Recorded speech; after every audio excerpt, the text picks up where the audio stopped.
एक छोटे से गांव में एक परिवार रहता था जिसमें राजेश और उसकी पत्नी सुमित्रा और दो बच्चे रहते थे।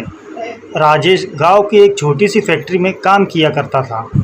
एक दिन अचानक फैक्ट्री में आग लगने के कारण फैक्ट्री के मालिक ने बहुत से लोगों को काम पर से निकाल दिया और उसमें राजेश भी था।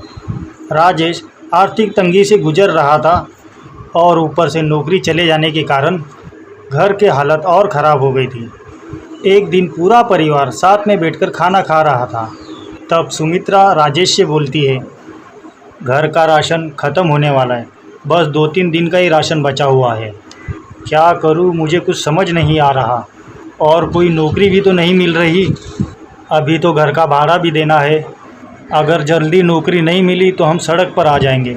और राजेश का बेटा बोलता है, परेशान मत हो पापा, भगवान कोई ना कोई रास्ता ज़रूर निकालेंगे। और अगले ही दिन पड़ोस की एक औरत राजेश के घर पर आती है। सब लोग उनको प्यार से दादी माँ कहकर बुलाते थे। वो बहुत अच्छे पैसे वाले घर से थी और हमेशा सबकी मदद किया करती थी। और आकर सुमित्रा से कहती है, सुमित्रा, मैंने सुना है राजेश की नौकरी चली गई और तुम्हारे घर के हालत भी ठीक नहीं है। और सुमित्रा कहती है, हाँ दादी माँ, तुम्हें क्या बताऊँ, इस वक्त हम लोग किस परिस्थिति में हैं। और दादी कहती है, परेशान मत हो सुमित्रा, सब ठीक हो जाएगा। एक काम करो, तुम लोग सब लोग मेरे गांव चले जाओ। वहाँ हमारा एक घर है जो सालों से बंद पड़ा हुआ है। तुम्हारे घर के हालात जब तक ठीक नहीं हो जाते तुम आराम से वहाँ रह सकती हो।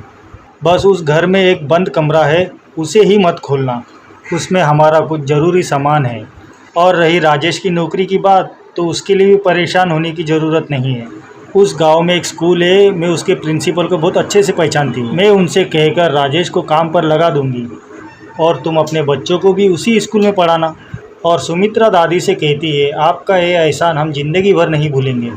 और राजेश जैसे ही घर आता है, सुमित्रा उसे सारी बात बता देती है। राजेश ये बात सुनकर खुश हो जाता है, पर उनको एक बात नहीं पता थी कि उनकी मुश्किलें तो कहीं और इंतज़ार कर रही हैं।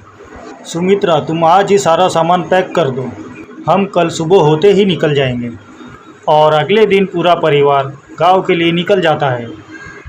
लेकिन गांव पहुंचते पहुंचते शाम हो जाती है और गांव पहुंचकर राजेश बताए हुए एड्रेस को ढूंढने लगता है। तब सामने से एक आदमी आता हुआ दिखता है।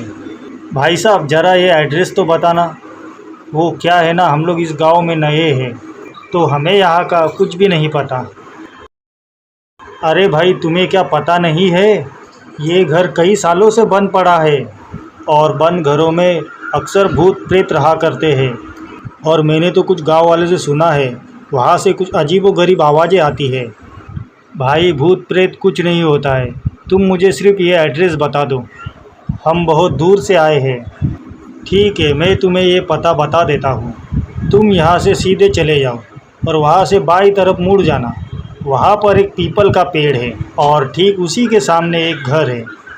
और राजेश अपने परिवार के साथ उस घर तक पहुँच जाता है। घर देखकर तो लग ही रहा था ये घर कई सालों से बंद है। और घर पर जाने के बाद क्या होता है देखेंगे हम नेक्स्ट पार्ट में।